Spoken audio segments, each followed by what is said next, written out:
Hello बच्चों, नमस्ते। कैसे हैं आप सब बच्चों आज की कक्षा में हम संयुक्ताक्षर करेंगे। जैसे कि नाम से ही पता चल रहा है, संयुक्त मतलब जुड़ा हुआ और अक्षर मतलब व्यंजन। संयुक्त अक्षर अर्थात दो व्यंजनों से जुड़ा हुआ शब्द। बच्चों पिछली कक्षा में हमने द्वित व्यंजन किए थे। द्वित व्यंजन में भी हम दो व्यंजन लेते हैं, दो व्यंजन जुड़े होते हैं, लेकिन वो दोनों व्यंजन एक जैसे होते हैं। संयुक्त अक्षर में दो व्यंजन लेते हैं, लेकिन दोनों व्यंजन अलग अलग होते हैं बच्चों। पहला व्यंजन आधा होता है और दूसरा व्यंजन पूरा होता है। यहाँ पर विशेष ध्यान रखना होगा कि द्वित व्यंजन में दोनों व्यंजन एक जैसे होते हैं, लेकिन संयुक्त अक्षर में दोनों व्यंजन अलग अलग होते हैं।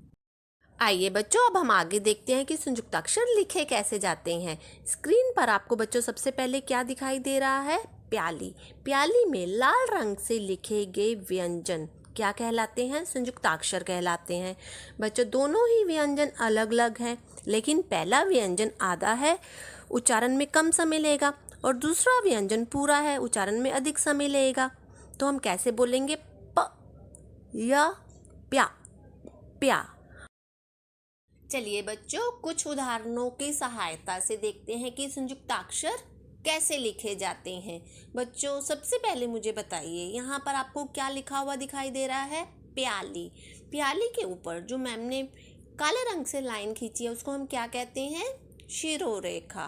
और बच्चों जो ब्लू कलर से लाइनें लगाई हैं, चिन्ह लगाए हैं, वो हमारे क्या हैं? स्वरों की मात्राएं हैं। तो चलिए बच्चों देखते हैं हमने प्याली कैसे लिखा है। बच्चों प्याली में प आधा है, उच्चारण में कम समय लेंगे, या पूरा है, उच्चारण में अधिक समय लेंगे। देखिए बच्चों दोनों वर्ण अलग अलग हैं, दोनों व्यंजन अलग अलग हैं, लेकिन पहला व्यंजन आधा है और दूसरा व्यंजन पूरा है। तो इस प्रकार हम क्या बोलेंगे? प्या। पा पर कम जोर देंगे और या पर अधिक जोर देंगे। आइए बच्चों इसका वर्ण विच्छेद करके देखते हैं।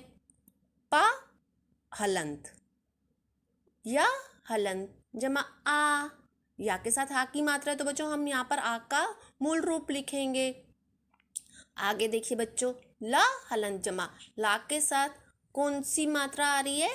ई की, तो यहाँ पर हम ई का स्वतंत्र रूप लिखेंगे और इस प्रकार उच्चारण कैसे करेंगे?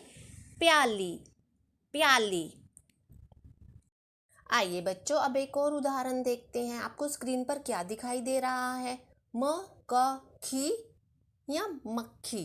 बोलकर देखिए बच्चों, का के उच्चारण में कम समय लग रहा है और खा के उच्चारण में अधिक समय लग रहा है, तो यह क्या होगा? संयुक्ताक्षर होगा बच्चों।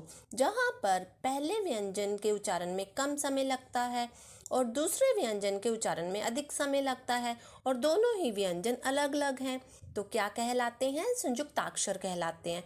आइए बच्चों अब इसका वर्ण विच्छेद करके देखते हैं। माँ हलंत, माँ में कौन सा स्वर छुपा हुआ है? अ का, जो हमें दिखाई नहीं देता है, तो हमने क्या लिखा? माँ हलंत जमा अ।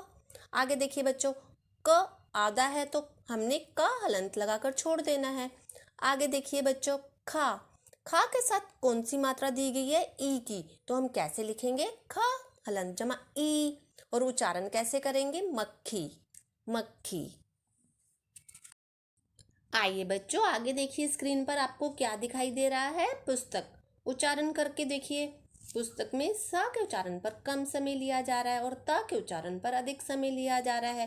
दोनों ही व्यंजन अलग अलग हैं, तो ये क्या कहलाएंगे? संयुक्ताक्षर कहलाएंगे। बच्चों पुस्तक का मतलब क्या होता है? किताब, जो हम हर रोज पढ़ते हैं, जिसे देखकर हम काम करते हैं कक्षा में। तो आइए बच्चों इसका वर्ण विच्छेद करके देखते हैं कि हम वर्ण विच्छेद कैसे करते हैं। प हलन जमा ऊ, छोटे ऊ की मात्रा है ना बच्चों। तो आगे देखिए बच्चों, स आधा है तो हम इसे हलंत लगाकर छोड़ देंगे। त में अस्वर छुपा हुआ है तो हम कैसे लिखेंगे? त हलंत जमा अ। इसी प्रकार बच्चों क में भी अस्वर छुपा हुआ है जो हमें दिखाई नहीं दे रहा है। वर्ण विच्छेद करते हुए क हलंत जमा अ, आ का मूल स्वर लिखेंगे। तो बच्चों इसका उच्चारण कैसे करेंगे? पुस्तक, पुस्तक।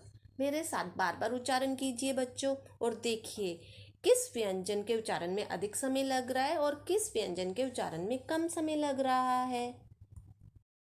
बच्चों, आज की कक्षा में आपने संयुक्ताक्षर की जानकारी प्राप्त की। तो आपने आज क्या करना है बच्चों?